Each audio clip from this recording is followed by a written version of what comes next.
Hi everybody, welcome to Priya's academy. आइए हम आज कबीर के दोहे राष्ट्रभाषा में जो स्टूडेंट्स राष्ट्रभाषा जा रहे हैं ना, उनके लिए ये दोहा बहुत यूजफुल रहेगा क्योंकि ये दोहे मेमोरी पोएम है, कंठस्थ है। ठीक है, तो बच्चों को ये याद करने में इसको बहुत यूजफुल रहेगा, इसलिए मैं आपको ये दोहा अलग से समझा रही हूँ।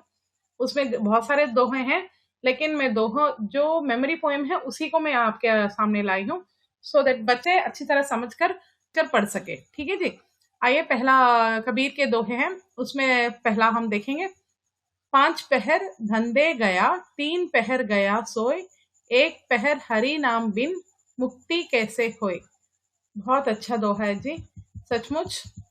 देखिए अर्थ। कबीरदास जी कहते हैं कि एक दिन में 24 घंटे होते हैं। हाँ जी, एक दिन में 24 घंटे होते हैं। इन 15 घंटे काम धंधों में बिता देते हैं। हम लोग क्या करते हैं, 15 घंटे काम धंधों में बिता देते हैं। 9 घंटे सोने में। सचमुच यही तो होता है, 9 घंटे घर तो 15 और 9 हो गए 24 आवर्स हमारा खत्म हो गया। हमें हरि स्मरण करने फुर्सत ही नहीं मिलती। हमें भगवान का स्मरण करने के लिए टाइम ही नहीं है। हरि स्मरण किए बिना कोई मुक्ति कैसे पा सकता है। कबीरदास जी कहते हैं, अगर हम भगवान को सोचते ही नहीं है, याद करते ही नहीं है, पूजा करते ही नहीं है, तो हम कैसे मुक्ति पा सकते हैं। अर्थात हरि स्मरण से ही कोई मुक्ति पा सकता है। मैं भी मानती हूँ जी, सभी दुनिया में बहुत सारे लोग मानते हैं कि भगवान के बिना हमें मुक्ति नहीं मिल सकती। अगर हम भगवान का स्मरण नहीं करेंगे या उनकी पूजा नहीं करेंगे, उनके लिए टाइम नहीं हम अलग से निकाल पाएंगे, तो हमें कैसी मुक्ति मिल सकती है।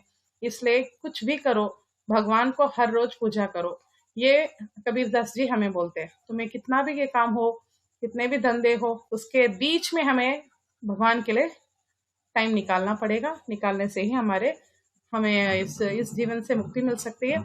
इसलिए भगवान का स्मरण कीजिए। ठीक है, आइए नेक्स्ट दोहा देखते हैं। रूखी सूखी काकई ठंडा पानी पीव, देखी परसाई चुपड़ी मत ललचावे जीव। ये भी कबीरदास का बहुत अच्छा दोहा है, सचमुच। अगर इसका हम जिंदगी में इसको समझ जाए तो हमें कोई प्रॉब्लम नहीं हो सकता, है ना। कबीरदास जी कहते हैं कि प्राप्त वस्तु से हमें संतुष्ट हो जाना चाहिए। कबीरदास जी कहते हैं कि जो भी चीज हमारे पास है उसी से हमें संतुष्ट हो जाना चाहिए, क्योंकि दूसरा चीज जो हमारे पास नहीं है उस चीज के लिए ललचाना नहीं चाहिए हमारा मन। अगर हमें खाने के लिए रूखी सूखी रोटी और पीने के लिए ठंडा पानी ही मिले तो उसी से हमें तृप्त हो जाना चाहिए। हाँ, ये बात सच है। कबीरदास जी कहते हैं कि जो रूखी सूखी रोटी होती है ना, टाइम पे अगर हमें भूख के टाइम में रूखी सूखी में रोटी मिल जाती है, बहुत अच्छी बात है। पीने के लिए ठंडा पानी मिल जाए, उसी पानी से हमें गुजारा कर लेनी चाहिए, उसी से हमें तृप्त हो जाना चाहिए। दूसरों की घी लगाई रोटी के लिए ललचाना नहीं चाहिए। हमारे सामने बेशक कोई घी लगा के रोटी या डोसा साग खा रहा हो तो हमारा मन ललचाना नहीं चाहिए। जो हमें मिला है, भगवान ने जो हमें दिया है, उसी से हमें तृप्त होना चाहिए, संतुष्ट होना चाहिए। ये कबीरदास जी हमें इस दोहे में समझाते हैं। समझ गए बच्चों? आइए तीसरा दोहा, कबीर जी का तीसरा दोहा देखने वाले हैं। धीरे धीरे रे मना, धीरे सब कुछ होए, माली सींचे सौ घड़ा, ऋतु आए फल होए। तो ये भी बहुत अच्छा दोहा है जी। आइए अभी इनका अर्थ देखते हैं। मनुष्य का मन चाहता है कि सभी काम अभी हो जाए। कबीरदास कितने एक्सपीरियंस्ड है ना। देखिए, मनुष्य का मन चाहता है जो भी काम है उनके पास अभी अभी जल्दी जल्दी पूरा हो जाए। ऐसा तो हो ही नहीं सकता। किसी भी काम करने के लिए थोड़ा टाइम लगता है, या फिर 1 महीना लगता है, 1 दिन लगता है, 1 हफ्ता लगता है। वो उस काम पर निर्भर करता है कि वो किस तरह से कब खत्म हो गए। इस प्रकार कबीरदास कहते हैं कि सभी काम सही वक्त पर ही होता है। कबीरदास जी कहते हैं कि सभी काम उसके सही समय पर ही होता है। उदाहरण देते हुए संत कवि कहते हैं कि हे मन, काम धीरे धीरे ही होंगे। उदाहरण के द्वारा संत कवि कहते हैं कि हे मन, हर काम धीरे धीरे होंगे, वेट करो, इसके लिए थोड़ा टाइम लगेगा। जैसे उन्होंने एक अच्छा उदाहरण दिया है, पेड़ों को 100 घड़ा पानी देने पर भी ऋतु आने पर ही पेड़ फल फूल देते हैं। सच बात है। एक पेड़ को अगर आप 100 घड़ा पानी एक ही टाइम पे डाल दें तो तभी थोड़ी फलने लगेगा, उसको थोड़ा टाइम लगेगा। कई महीने जाएंगे, कई ऋतु आएंगे, उसके बाद उसके टाइम पे ही वो फल फूल देंगे। तो ये बस सच है कि किसी भी चीज के लिए मन तो ललचाता ही है। हाँ राम, अभी हो जाए ये काम। हाँ, हमारा मन हर काम जल्दी जल्दी हो जाए यही चाहता है, लेकिन अगर ऐसे नहीं होता, इसलिए कबीरदास जी कहते हैं, हे मन, सब कुछ धीरे धीरे होगा, धीरज रखो, सब्र रखो। ठीक है जी, समझ गए बेटा? चले दूसरे दोहे पर। आइए, अभी तक हमने देखा था कबीर जी का दोहे, अभी हम देखेंगे रहीम जी के दोहे। आइए, पहला, खैर खून खूसी खांसी बैर प्रीति मद पान, रहीमन दाबे ना दबे जानत सकल जहान। रहीम जी आपको मालूम है, रहीम जी एक मुस्लिम है, उनका अभी दोहा देखते हैं। रहीम का पूरा नाम अब्दुल रहीम खान खाना है। सो आप लोगों को अच्छी तरह मालूम है कि रहीम जी का पूरा नाम अब्दुल रहीम खान खाना है। ओके जी, ये अकबर के नवरत्नों में एक थे। आप लोगों को मालूम ही होगा कि अकबर बहुत बड़े राजा थे, उनके नवरत्नों में एक कौन थे? हमारे रहीम थे। ये मुसलमान होते हुए भी श्री कृष्ण के परम भक्त थे। मैंने पहले ही बताया कि आपको रहीम जी आके मुसलमान हैं।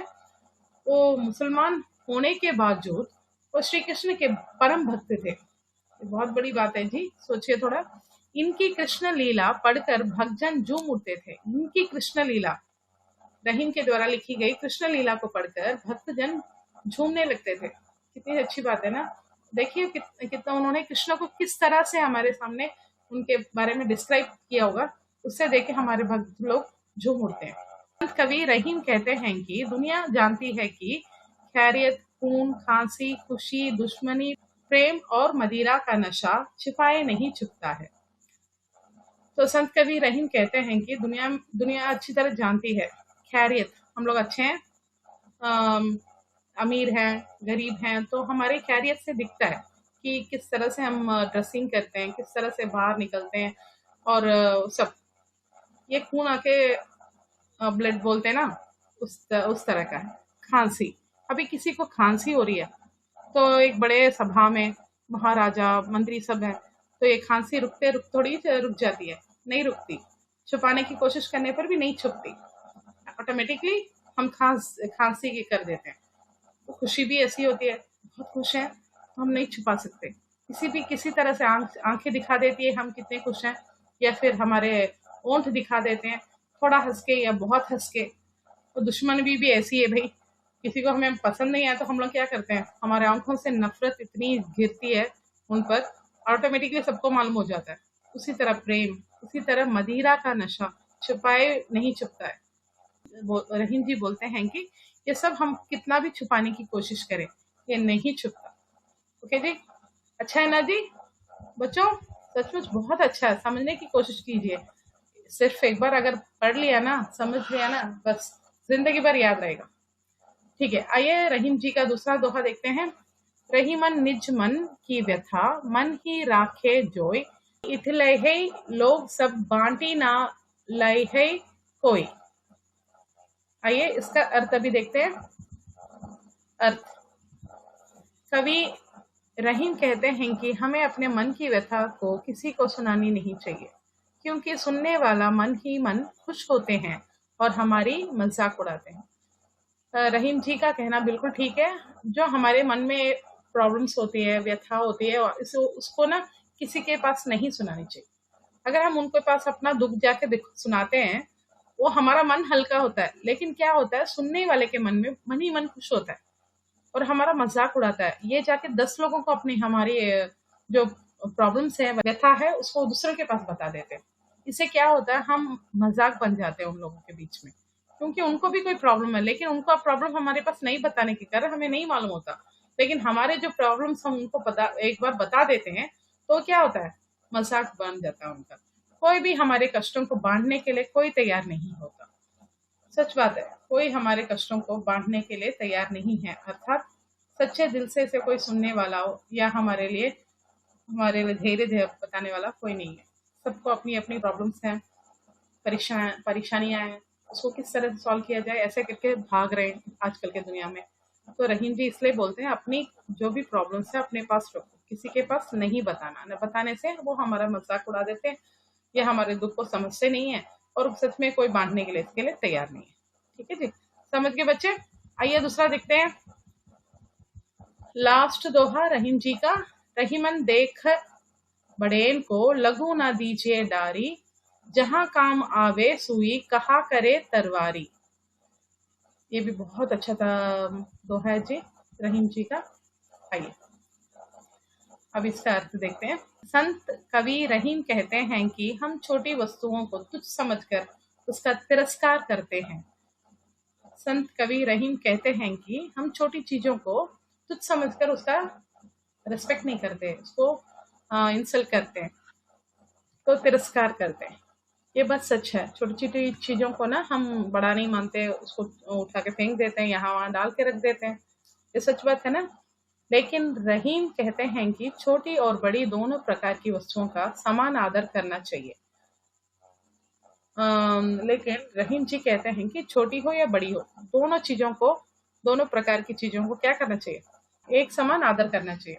हमको ये समझना चाहिए कि छोटी वस्तु जो काम कर सकती है वह काम बड़ी वस्तु नहीं कर सकती। ये बहुत सच बात है कि हमें ये समझना चाहिए जो छोटी वस्तु है ना, जो काम कर सकती है वो बड़ी वस्तु नहीं कर सकती। इसका एक सुंदर उदाहरण देते हुए रहीम कहते हैं कि छोटी वस्तु सुई का काम बड़ी वस्तु तलवार नहीं कर सकती। कितना अच्छा एग्जाम्पल देखिए। रहीम कहते हैं जहां सुई काम आ सकती है वहां तलवार कुछ नहीं कर सकती। सच बात है ना। सुई सुई का ही काम कर सकती है, तलवार तलवार का ही काम कर सकती है। सुई छोटी है करके उसको हम उठाकर फेंक देंगे तो तलवार वहां कुछ नहीं कर सकती।